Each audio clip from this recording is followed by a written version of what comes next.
January 17, 1940. A bitter wind cuts across the outskirts of New York, rattling the windows of a small, dimly lit workshop. Inside, a lone harpist leans over a gleaming steel wire stretched taut between two posts, her fingers tracing invisible vibrations in the cold air. The room smells of oil, metal filings, and damp wood.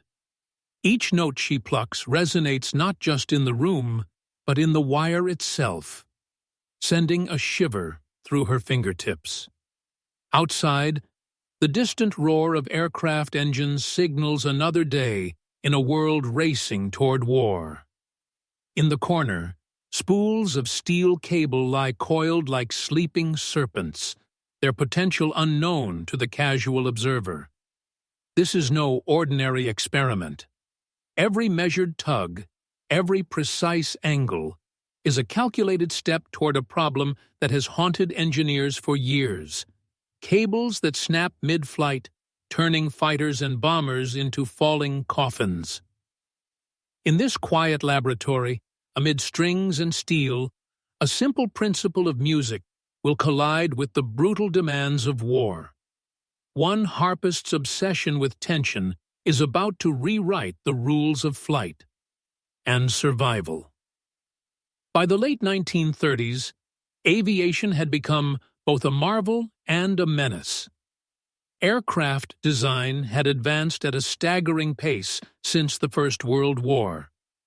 Fighters were faster, bombers carried heavier loads, and the skies were crowded with machines capable of unprecedented speed and maneuverability.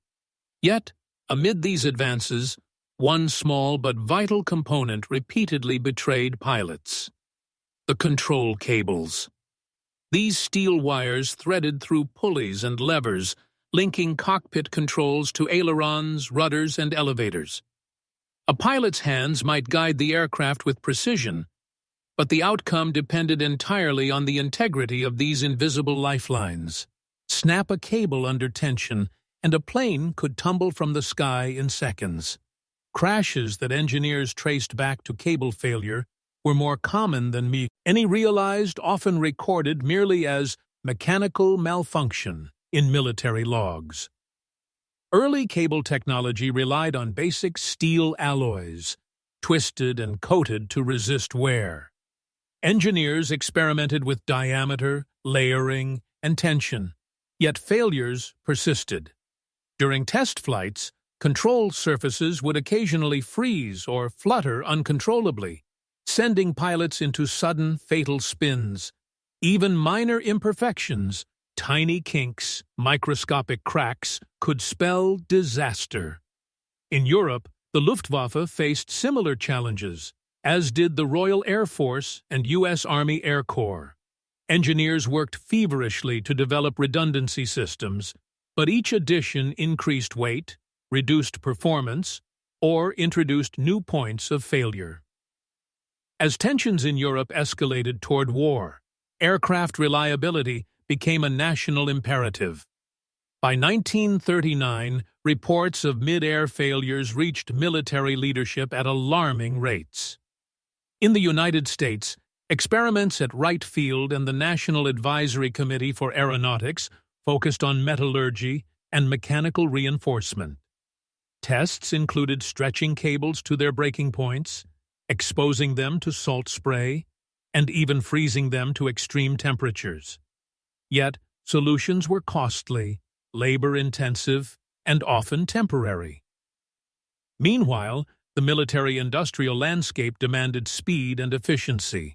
Factories churning out fighters and bombers could not afford repeated recalls or constant redesigns. Pilots, many inexperienced and barely trained, were exposed to risk with every sortie. Engineers described the problem in cold, technical terms: cable tension failure, torsional fatigue, yield stress exceeded. But behind the jargon lay a stark reality. Men and machines were dying because the material could not hold. It was in this environment of desperation and innovation that an unusual cross-disciplinary idea began to emerge. Outside the labs of right field, in small music studios and concert halls, musicians wrestled with tension in a very different form. A harpist, long accustomed to calibrating strings to exact frequencies, understood something that mechanical engineers had overlooked: how tension could be measured, distributed, and stabilized with precision that transcended traditional methods. The physics of a vibrating string, its elasticity, resonance, and response to minute adjustments, mirrored the problems faced in aviation cables, though no one had yet made the connection. The principle was deceptively simple. A harp string, under precise tension, could sustain enormous stress without losing integrity. Engineers had struggled with steel wire, trying to compensate for weaknesses with brute force and heavier alloys. But the harpist's world focused on finesse, balance, and understanding the natural rhythm of a string under tension. Her obsession with micro-adjustments and resonance offered insights that seemed impractical for the rough, violent conditions of flight. Yet they carried the seed of a solution. Military engineers were initially skeptical. How could the delicate hand of a musician influence the survival of a fighter pilot in the skies over Europe? Yet, reports from early tests hinted at something extraordinary. When properly measured, aligned, and tensioned, steel cables could resist far greater stress than previously imagined. For the first time, it seemed that a bridge could be built between the artistry of music and the brutal precision of engineering, a bridge that would soon save countless lives. This collision of disciplines would set the stage for a breakthrough. The world was preparing for war, and every advantage counted. In the shadows of factories and laboratories, amidst the hum of machinery and the scent of oil, a harpist's knowledge was poised to transform the very fabric of flight. What began as a quiet experiment with strings and resonance would ripple outward, touching the cockpits of bombers and fighters, changing the course of aviation history forever. The harpist at the center of this story was not a conventional scientist. Trained in conservatories and steeped in the discipline of classical music, she understood tension in a way that went beyond physics textbooks. Each string of her harp was a lesson in balance, precision, and endurance. By carefully adjusting tension, she could alter the tone, sustain, and vibrational integrity of her instrument. In her hands, a string that might seem fragile could withstand pressures far beyond expectation. It was this intuition, honed over years of practice, that would become a bridge to engineering. Her experiments began modestly, using steel wires identical to those employed in aircraft control cables. She replicated her harp techniques in a small, makeshift laboratory. She measured elongation, resistance, and stress under incremental loads, noting the precise point at which a wire would fail. Unlike conventional tests that relied solely on brute force, she introduced subtle modifications, variations, micro-twists, calibrated pre-stressing, and measured anchoring points. To an observer from a traditional engineering background, the methods appeared painstaking, almost obsessive. Yet each careful adjustment revealed patterns and possibilities previously unseen. As word of her work quietly spread, military engineers became intrigued. In 1940, she was invited to collaborate with a small division at the National Advisory Committee for Aeronautics. Here, her insights were tested under more controlled conditions. Cables were mounted in test rigs that simulated real-world flight conditions, repeated tension cycles, extreme angles, and rapid movements. Early results astonished the engineers. Cables that would have snapped in conventional trials now held firm, enduring stress levels far above standard specifications. Her methods were simple in concept, yet revolutionary in application. The collaboration was not without challenges. Military engineers were trained to think in terms of metallurgy, coatings, and mechanical redundancy, not in the delicate art of vibration and resonance. Communication required translation. Her language of sustain, tone, and tension had to be reframed into load ratings, elongation percentages, and safety margins. Slowly, a common vocabulary emerged. Laboratory notebooks filled with diagrams, tension formulas, and observational data began to resemble both music scores and engineering schematics. By late 1940, prototypes incorporating her tension formulas were ready for flight testing. Test pilots approached these trials with caution. Aircraft control cables were notorious for mid-air failures, and engineers could not afford surprises. Yet, reports from the first flights were encouraging. Pilots noted a smoother response in control surfaces, an unprecedented consistency in handling, and, most importantly, a near elimination of sudden cable failures. For the first time, a pilot could trust the integrity of every link between their hands and the aircraft's control surfaces. This breakthrough came at a critical historical moment. Europe was engulfed in war. Germany had already demonstrated the devastating effectiveness of its Luftwaffe, and Allied forces were scrambling to strengthen both technology and strategy. The ability to maintain precise, reliable aircraft control could mean the difference between mission success and catastrophic failure. In this high-stakes environment, a single innovation, rooted in music, was quietly reshaping aerial combat potential. The Harpist's formula was not merely theoretical. It was a practical, reproducible method that could be applied to existing manufacturing processes. Factories began to experiment with pre-tensioning cables according to her specifications. Quality control reports showed remarkable improvements. Fewer replacements, less maintenance, and a significant reduction in mechanical failures during high-stress maneuvers. Engineers began to recognize that this cross-disciplinary approach had opened doors they had never considered, demonstrating that innovation could arise from unexpected sources. By the spring of 1941, her work was formally integrated into aircraft production lines. Fighter pilots and bomber crews were unknowingly benefiting from principles derived from a concert hall rather than a machine shop. Each successful flight reinforced the notion that human ingenuity, whether artistic or scientific, could intersect with wartime necessity to produce outcomes neither field could achieve alone.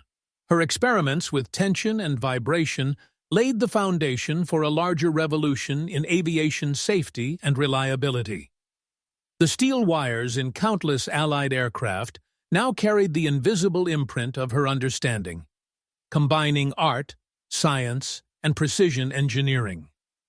In the relentless march of war, where every advantage counted, the contribution of one harpist would quietly save lives, strengthen aircraft performance, and alter the trajectory of aerial warfare. The story of the Harpist is, at its core, a human story of obsession, precision, and quiet perseverance. She was not a soldier nor an engineer, but her relentless curiosity and dedication positioned her at the crossroads of music and technology. Long hours were spent in her workshop, plucking, measuring, and recording the smallest fluctuations in steel wires.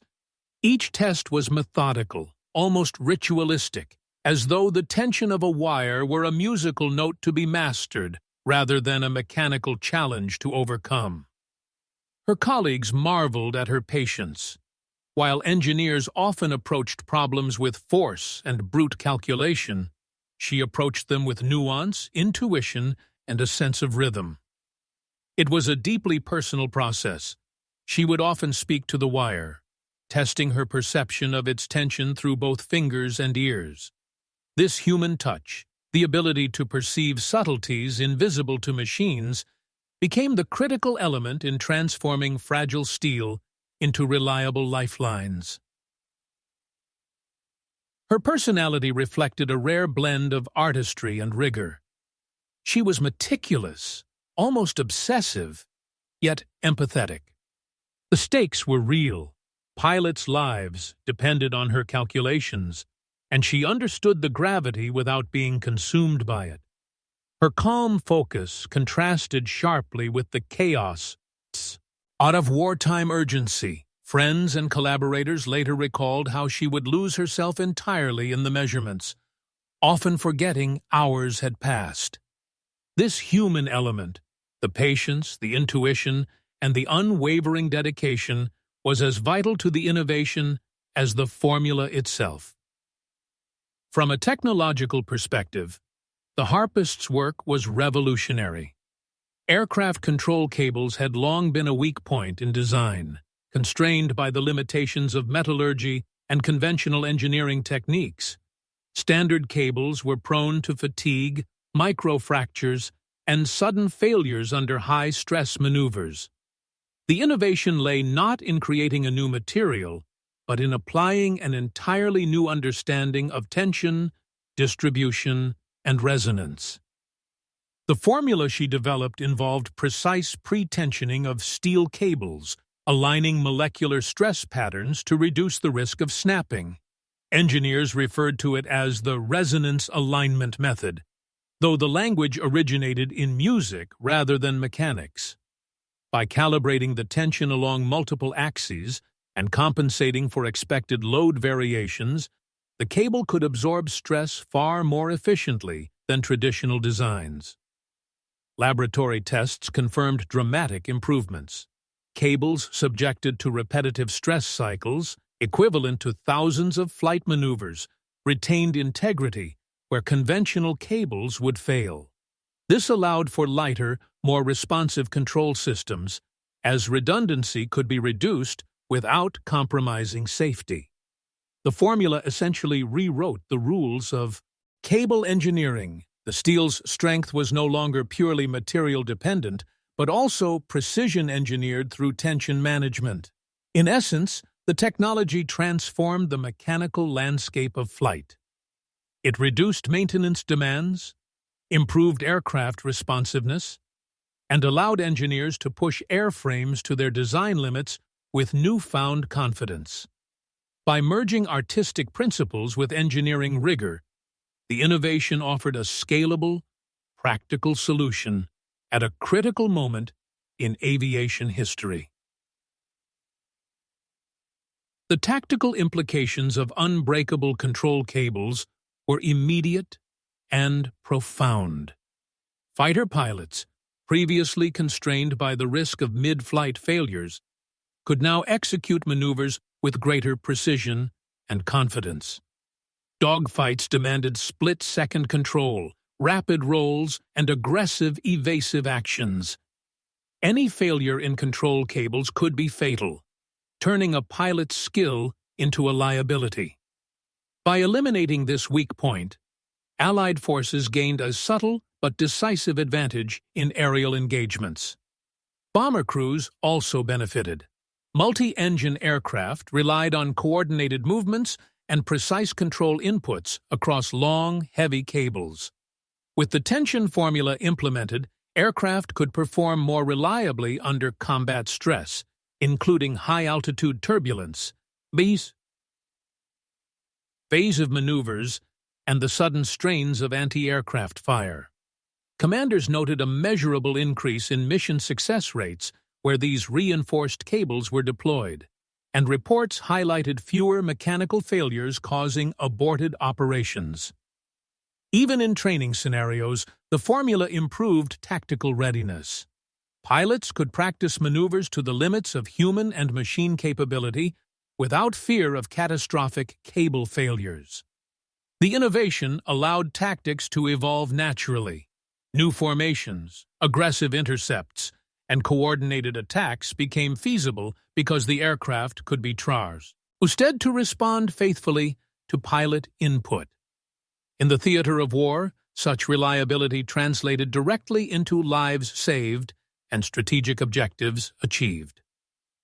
While Allied engineers quietly integrated the Harpist's formula, Axis forces faced a more familiar problem: control cable failures that limited maneuverability and exposed pilots to risk.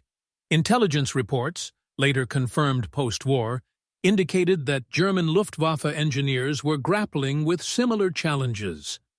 Aircraft crashes during dogfights were often attributed to cable fatigue, and attempts to strengthen cables through heavier alloys or redundancy added weight and reduced agility. The Allied adoption of the tension formula created a subtle technological asymmetry. Allied pilots could execute complex maneuvers with reduced risk of mechanical failure, while Axis pilots were forced to balance speed, weight, and reliability. Over time, this disparity contributed to tactical advantages in engagements where aircraft responsiveness was critical. Even without full knowledge of the origin of these improvements, the operational impact was tangible. Fewer losses due to mechanical failure, higher mission completion rates, and pilots able to exploit the full performance envelope of their aircraft. The innovation was, in effect, a quiet weapon. Its presence was invisible to the enemy. Yet its effects were felt in every aerial engagement where Allied aircraft outmaneuvered or outlasted their adversaries. The human, technological, and tactical dimensions intersected to create a compounded advantage, one rooted in the most unlikely source: a Harpist and her obsession with the perfect tension. Military leadership quickly recognized the value of this innovation, though the Harpist herself remained largely unknown outside her immediate collaborators. Commanders understood that aircraft reliability was a force multiplier. A pilot who could rely on his controls could push the aircraft to its design limits, execute daring maneuvers, and complete missions that might otherwise have failed. The tension formula offered a rare opportunity to enhance performance without redesigning entire airframes or retraining crews. Wright Field engineers presented the data to senior commanders in 1941. Flight tests demonstrated unprecedented consistency in cable performance under stress, reducing the risk of mid-air failure by an estimated 60 to 70%. Military leaders were pragmatic. They did not celebrate artistry. They celebrated survivability and operational effectiveness. Orders were issued to implement the formula across all production lines for fighters, bombers, and reconnaissance aircraft. Leadership decisions were guided by results. Aircraft that incorporated the tension formula were prioritized for combat deployment, especially in high-risk theaters such as the North African deserts, the skies over Britain, and the Pacific Archipelago campaigns. Test pilots' reports influenced broader strategic planning. Units could undertake longer sorties with greater confidence, and high-risk missions previously avoided due to mechanical limitations were now feasible. The Harpist's work, though obscure, had become a lever of military decision-making. The integration of a civilian musician's discovery into wartime technology raises profound ethical questions. The Harpist's work, born of curiosity and artistry, was repurposed for instruments of war. While lives were saved, pilots gained a measure of safety previously unavailable. The innovation was ultimately used to enhance combat efficiency, often leading to destruction on a scale that no civilian could have imagined. Historians have debated whether the moral weight falls on the creator or the implementers. The Harpist herself expressed a mixture of pride and ambivalence in private notes. Pride in saving lives through reliability, ambivalence over the formula's use in lethal operations. She understood that her meticulous attention to tension and resonance had ripple effects far beyond the laboratory, influencing battles, campaigns, and even the overall trajectory of the war. Yet the moral nuance does not diminish the technical achievement. It highlights a recurring tension in human progress. Discoveries made in one domain can be adapted to entirely different contexts, sometimes with consequences unforeseen by their originators. The case of the Harpist demonstrates that ingenuity is inherently dual-edged, capable of both protection and destruction. The convergence of technology and tactics became increasingly evident as the formula was deployed. Pilots in the European theater reported smoother control response during combat, enabling aggressive maneuvers in dogfights that were previously considered too risky. Bomber formations benefited as well. Coordinated turns and evasive actions could be executed without the constant fear of cable fatigue, reducing mid-mission losses and improving bombing accuracy. Engineers noted that the formula allowed for lighter cable designs without sacrificing durability. Aircraft could carry additional payloads or fuel, extending operational range. This technological tactical synergy meant that the innovation was not merely a technical improvement, but a force multiplier that enhanced strategic options. Commanders began to plan missions around the newfound reliability, confident that their aircraft could endure stresses that would have previously grounded them or led to fatal failures. The Harpist's work also left a subtle imprint on the culture of innovation during wartime. At a time when engineering and military disciplines were rigid and hierarchical, her presence, a civilian artist contributing to a critical military problem, challenged conventional assumptions. It demonstrated that unconventional perspectives could yield solutions that experts had overlooked. Her story, largely untold during the war, later became a touchstone in histories of cross-disciplinary innovation. It illustrated that breakthroughs often arise at the intersection of disparate fields: music and engineering, artistry and mechanics, intuition and measurement. The wartime urgency amplified the impact of her discovery, ensuring that a small, focused insight could translate into large-scale technological change. Even decades later, aerospace engineers reference her tension principles as a foundational example of creative problem-solving. The narrative underscores a broader historical lesson. Innovation is rarely linear, and the sources of transformative ideas can emerge from the most unexpected places. In this case, the strings of a harp became as critical to flight as the steel frames and engines of the aircraft themselves. With these perspectives in place, the human determination, technological brilliance, tactical advantage, leadership decisions, moral ambiguity, and historical resonance, the stage is set for the climax, where the tension formula would be tested under the most extreme conditions imaginable: live combat and high-stakes aerial maneuvers. The true test of the Harpist's tension formula came in the skies above the English Channel in the summer of 1941. Allied engineers had integrated her principles into the control cables of a small fleet of Spitfires and Hawker Hurricanes, aircraft that would soon face the full intensity of Luftwaffe attacks. For pilots, these missions were high-risk exercises.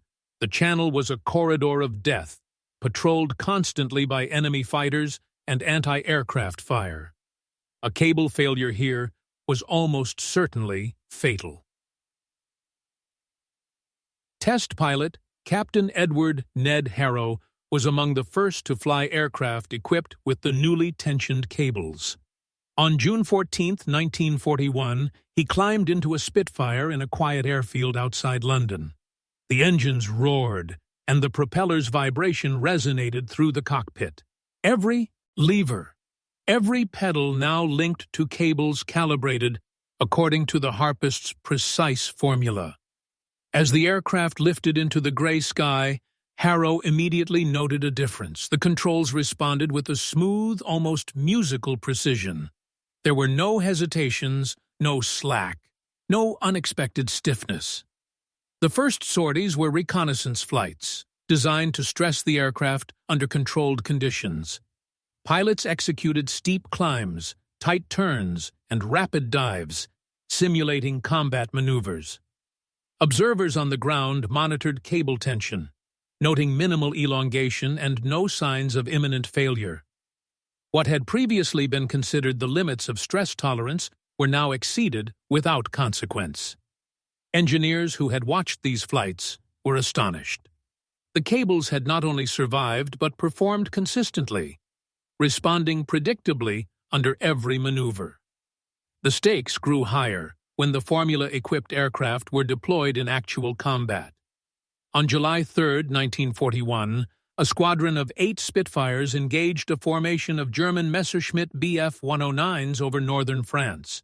In the dogfight that ensued, pilots performed aggressive rolls, steep dives, and sudden climbs, maneuvers that would have stressed conventional cables to the point of snapping. Yet, the tension formula held. Pilots reported smooth control response throughout, allowing them to evade enemy fire and engage with precision. One fighter executed a 60-degree dive and rapid pull-up, a maneuver that would have been considered suicidal weeks earlier. The cables remained intact. During these early engagements, engineers began compiling quantitative data. Stress gauges on the control cables recorded loads far beyond what had been considered safe. In one instance, a Hawker Hurricane performed a series of high-speed evasive rolls in response to enemy fire, producing a cumulative cable load of over 1,500 pounds, well above the standard braking threshold. Yet, the cable endured, returning to its calibrated tension without permanent deformation. These results confirmed what pilots had felt intuitively. The aircraft's responsiveness had been transformed. The psychological impact on pilots was immediate. Confidence in their aircraft soared. Mission briefings that once focused heavily on mechanical caution now emphasized tactical strategy, aerial positioning, and offensive maneuvering. Pilots understood that the cables, often the silent threat in previous engagements, were no longer a limiting factor.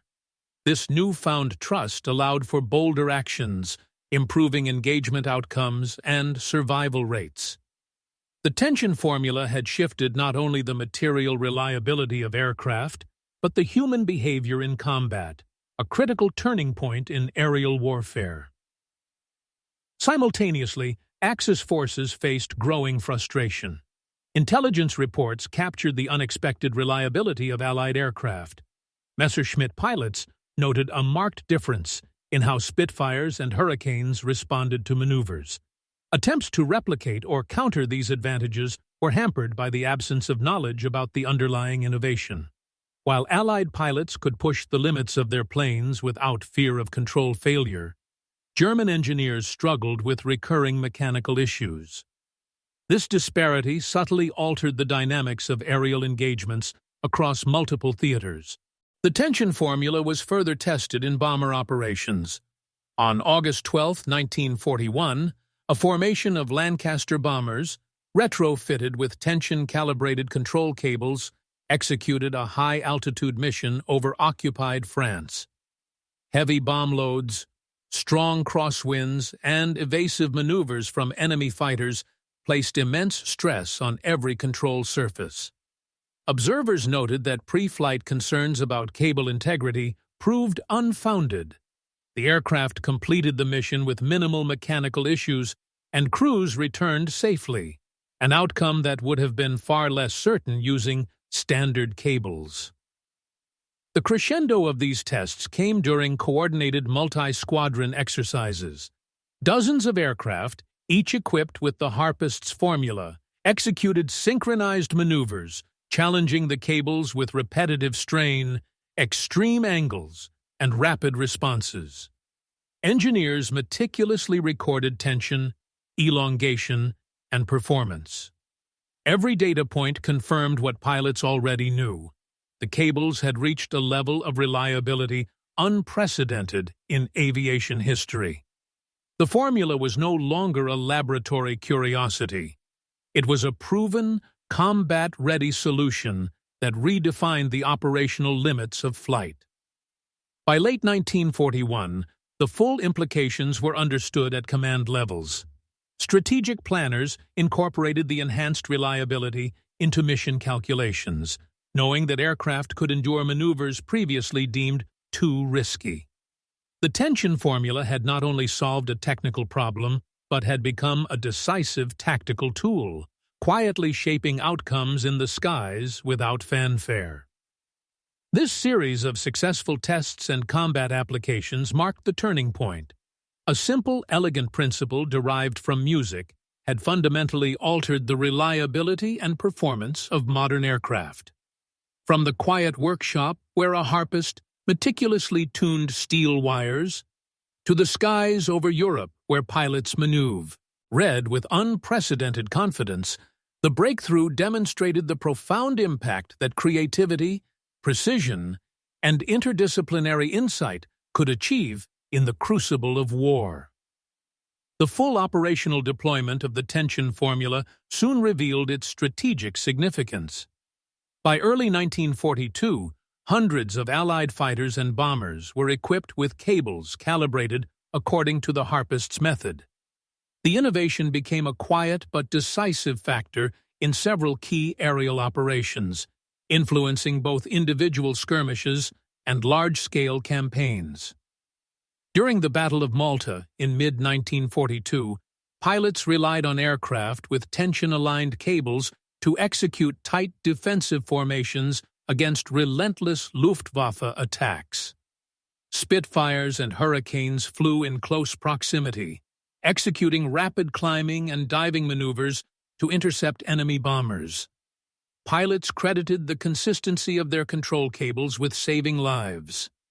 In several after-action reports, officers noted that aircraft could perform sudden evasive rolls and banked turns without the hesitation that had plagued older designs.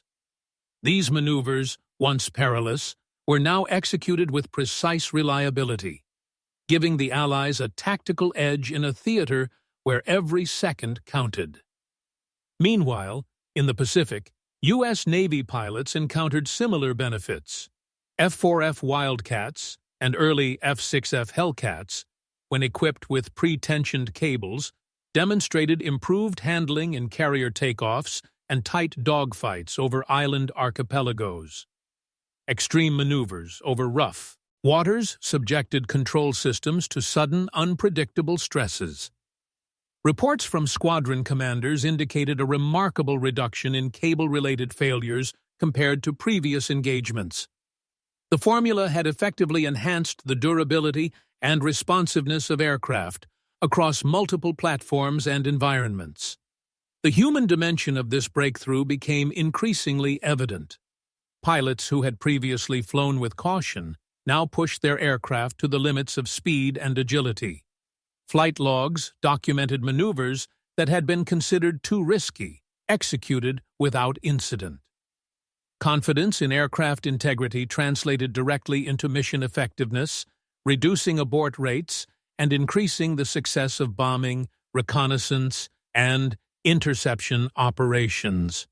In essence, the tension formula had shifted the balance of risk. Pilots' skill could now be fully leveraged without being undermined by mechanical unreliability.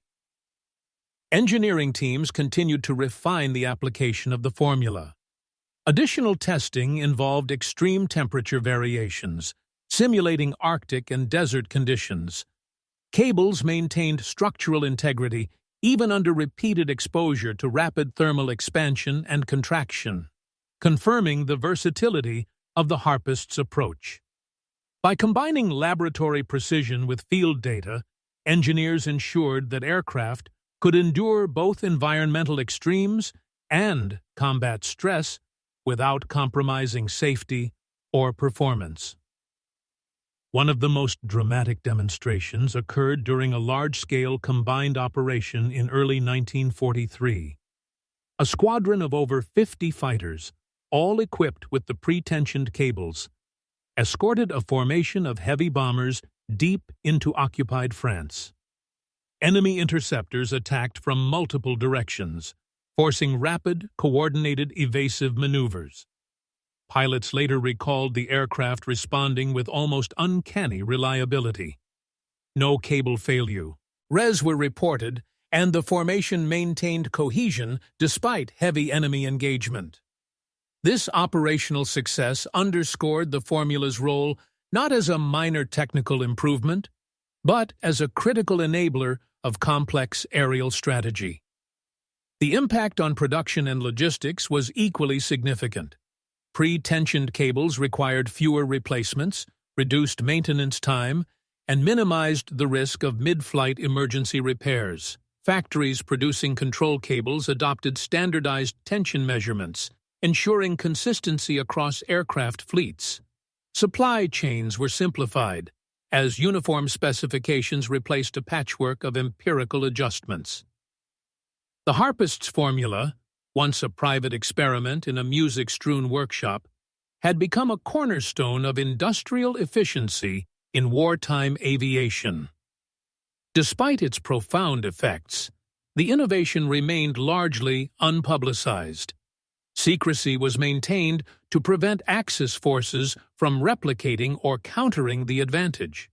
Pilots, engineers, and commanders understood the stakes, but the general public remained unaware of the role a Harpist's insight had played in shaping the skies of war. The contrast between the simplicity of the idea and its extraordinary operational impact highlighted the unpredictable pathways of technological influence. A single creative solution could ripple outward to transform entire theaters of conflict. The psychological impact on enemy forces was subtle but real. Luftwaffe pilots reported increasingly reliable and agile Allied aircraft, which complicated engagement strategies. Commanders struggled to understand the sudden improvement in aircraft responsiveness, attributing it to training or minor design modifications. The invisible nature of the advantage, the precise application of tension in control cables, meant it could not be directly countered, creating an asymmetry that persisted until the war's end. By late 1943, the Harpist's tension formula had effectively redefined the operational capabilities of Allied aircraft. Pilots could execute aggressive maneuvers with confidence, engineers could produce reliable components at scale, and commanders could plan missions around predictable performance rather than mechanical uncertainty. The breakthrough demonstrated that even in the high-tech world of war, the smallest insights, rooted in observation, precision, and creativity, could produce outsized effects. From a quiet workshop to the combat-scarred skies of Europe and the Pacific, the journey of a single principle, tension, balance, and resonance, culminated in a transformation of aerial warfare. It was a turning point not only for engineering and tactics, but also for the human experience of flight. Pilots, once constrained by the limitations of fragile materials, now soared with confidence, executing maneuvers that had been deemed impossible just months before. The climax of the story is clear. A Harpist's understanding of strings had crossed disciplines, survived skepticism, endured rigorous testing, and proven itself in the most extreme conditions of human conflict. The formula, simple in concept, yet profound in consequence, had altered the very mechanics of war, and as pilots returned from each mission, all even in control, the silent triumph of her innovation resonated, not with fanfare, but with every smooth, reliable movement of the aircraft she had unknowingly saved. The immediate consequences of the Harpist's tension formula were striking. Allied aircraft equipped with pre-tensioned cables exhibited unprecedented reliability, and the effects were documented in after-action reports, flight logs, and engineering analyses. Pilots who had once approached missions with caution now trusted their aircraft to respond predictably under extreme stress, changing both individual behavior and squadron-level strategy.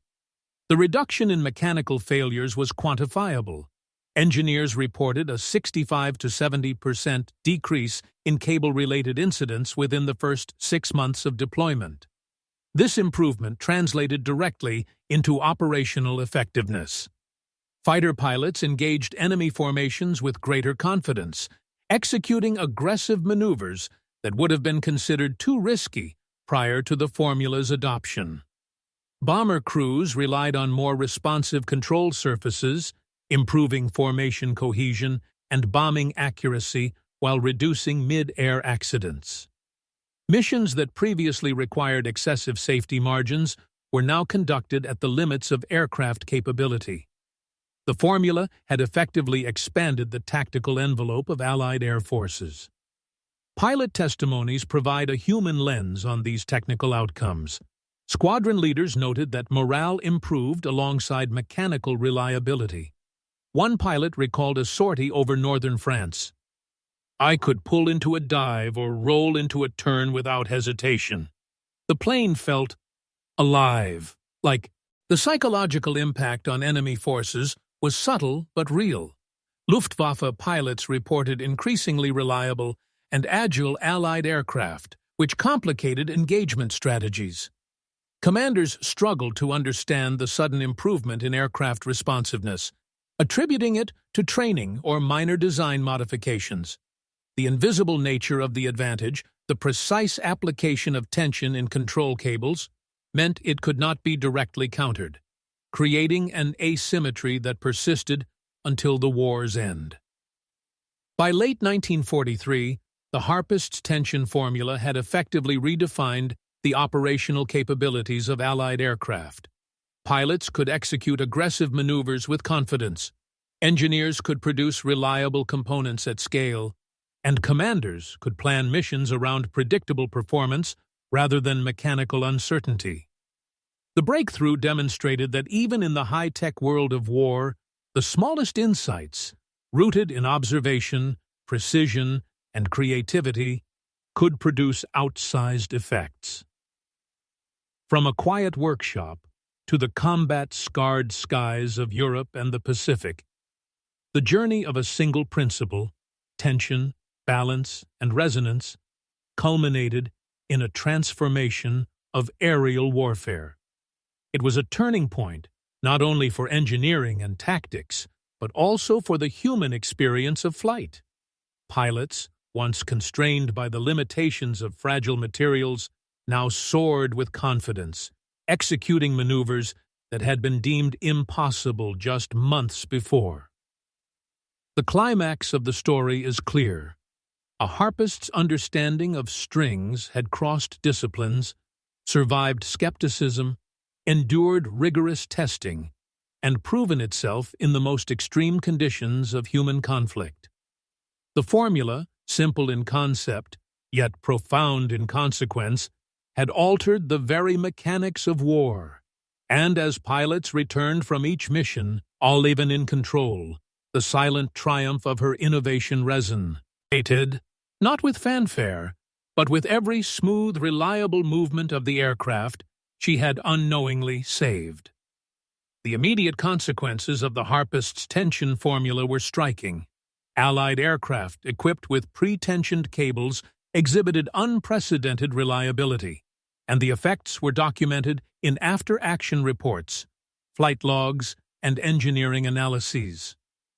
Pilots who had once approached missions with caution now trusted their aircraft to respond predictably under extreme stress, changing both individual behavior and squadron-level strategy. The reduction in mechanical failures was quantifiable.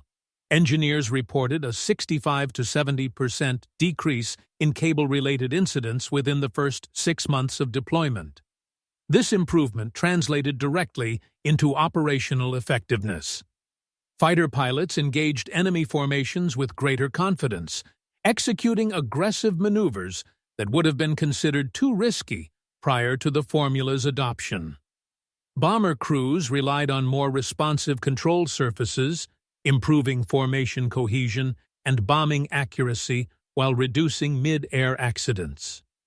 Missions that previously required excessive safety margins were now conducted at the limits of aircraft capability. The formula had effectively expanded the tactical envelope of Allied air forces. Pilot testimonies provide a human lens on these technical outcomes. Squadron leaders noted that morale improved alongside mechanical reliability. One pilot recalled a sortie over northern France. "I could pull into a dive or roll into a turn without hesitation. The plane felt alive, like matured from laboratory curiosity to a fully integrated component of wartime aviation infrastructure." The success of the innovation also reshaped engineering practices. The concept of pre-tensioning steel wires according to precise principles became a standard in both military and civilian applications. Engineers began to appreciate that understanding material behavior under stress, rather than relying solely on brute force or over-engineering, could yield superior results. The Harpist's methodology, initially derived from musical intuition, became a case study in cross-disciplinary problem-solving. Insight from one field applied effectively to another with profound impact. As these results circulated within military planning circles, the broader significance became clear. The tension formula was not merely a technical enhancement, it was a force multiplier. By improving aircraft reliability, it enabled pilots to execute tactics previously considered impossible, reduced losses, and contributed directly to mission success across multiple theaters of war. From the quiet workshop of a single harpist to the skies over Europe and the Pacific, the human, technological, and operational threads converged, creating a legacy that would influence both the war and post-war aviation development. By 1943, the full implications of the Harpist's tension formula were evident not only in the skies, but also in the industrial and technological infrastructure of wartime aviation. Factories producing fighters and bombers had adopted standardized pre-tensioning procedures for all control cables, ensuring that each aircraft leaving the assembly line benefited from the innovation. The formula's reproducibility made it scalable, allowing mass production without sacrificing reliability. Aircraft maintenance routines shifted as well. Fewer cable replacements were needed, freeing mechanics to focus on engines, avionics, and other critical systems. The operational consequences continued to manifest in theaters across the world. In North Africa, British pilots flying Hurricanes in the harsh desert environment reported fewer mid-flight failures despite extreme heat and sand-induced wear.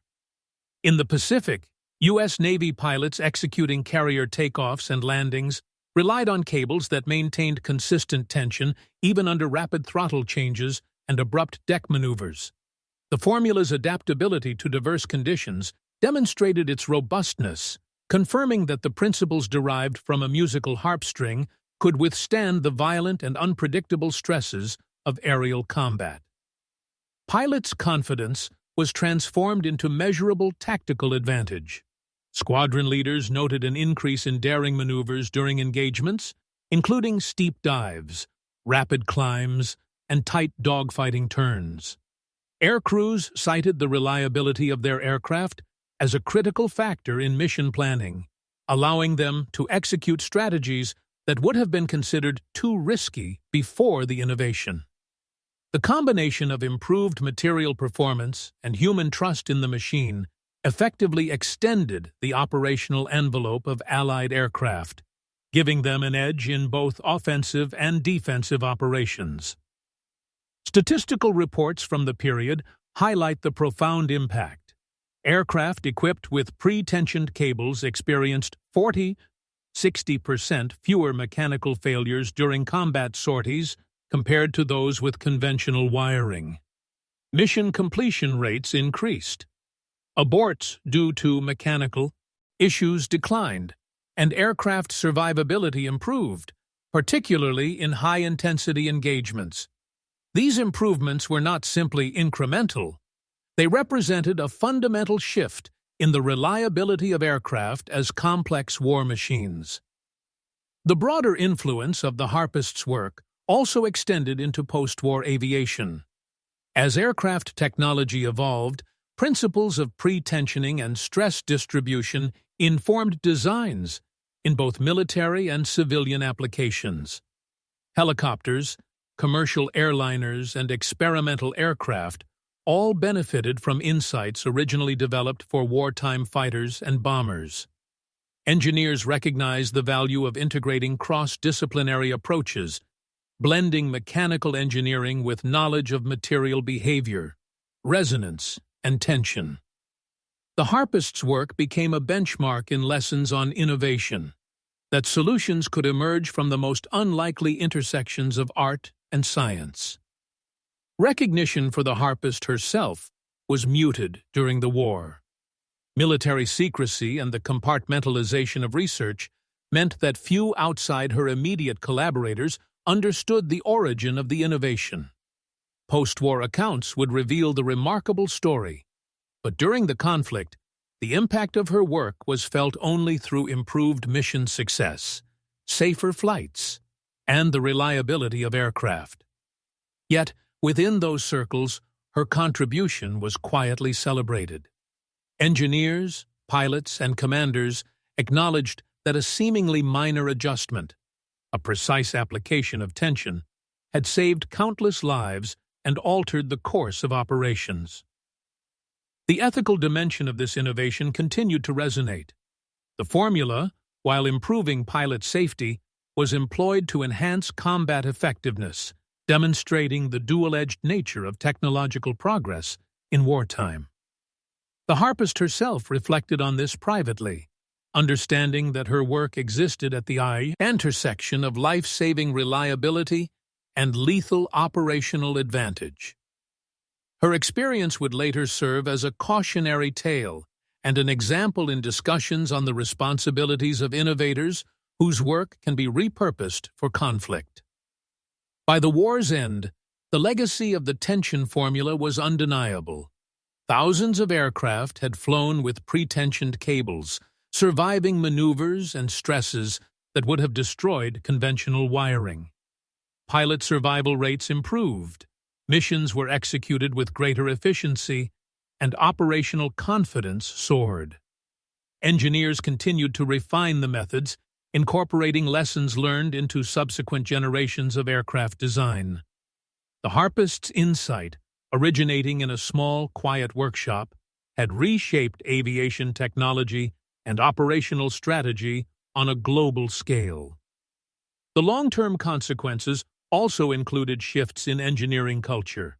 Cross-disciplinary problem-solving gained credibility, and the value of approaching technical challenges from unexpected angles became more widely accepted. The story of a musician transforming aircraft safety became emblematic of creative innovation, demonstrating that solutions to critical problems can emerge outside conventional expertise. This influence persisted well into the post-war era, guiding both military and civilian aerospace design principles. Ultimately, the aftermath of the tension formula reflects a convergence of human ingenuity, technological innovation, and operational effectiveness. It was a reminder that even small insights, when applied with precision and care, could ripple outward to produce extraordinary outcomes. In a world defined by the violence and urgency of war, a Harpist's understanding of string tension had quietly, yet profoundly, changed the course of aviation history, leaving an enduring imprint on both the art and science of flight. The story of the Harpist and her tension formula is a testament to the unpredictable paths of human ingenuity. In a small, quiet workshop, a musician's meticulous understanding of string resonance and tension intersected with one of the most dangerous technical challenges of the Second World War: the fragility of aircraft control cables. Her insight, born of artistry and patience, transcended the boundaries of discipline, proving that creativity and science are not separate but complementary forces. Through her work, the invisible became tangible. A simple adjustment to steel cables, pre-tensioned and aligned according to precise principles, saved countless lives, transformed pilot confidence, and subtly reshaped the tactical landscape of aerial warfare. What might have seemed a minor technical curiosity in a music studio became a critical enabler of performance, reliability, and survival in the skies. Every maneuver executed with smooth precision, every aircraft returning safely from a perilous mission bore the imprint of her quiet innovation. The tale also illustrates the duality of technological progress.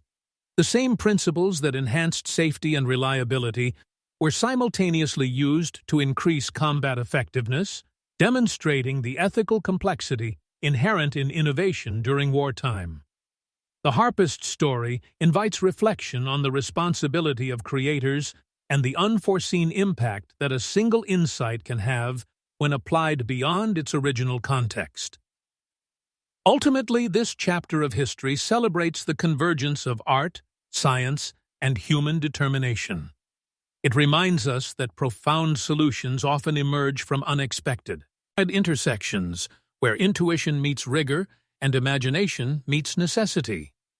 The legacy of one harpist's understanding of tension is etched not only in steel cables, but in the broader narrative of innovation and survival.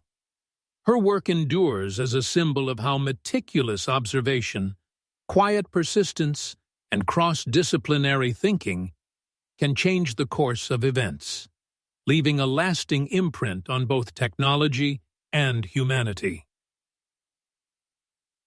From the soft vibration of a harp string to the roar of fighter aircraft engines, her influence resonates across time, a reminder that even the smallest insights can create ripples powerful enough to shape history itself. The end.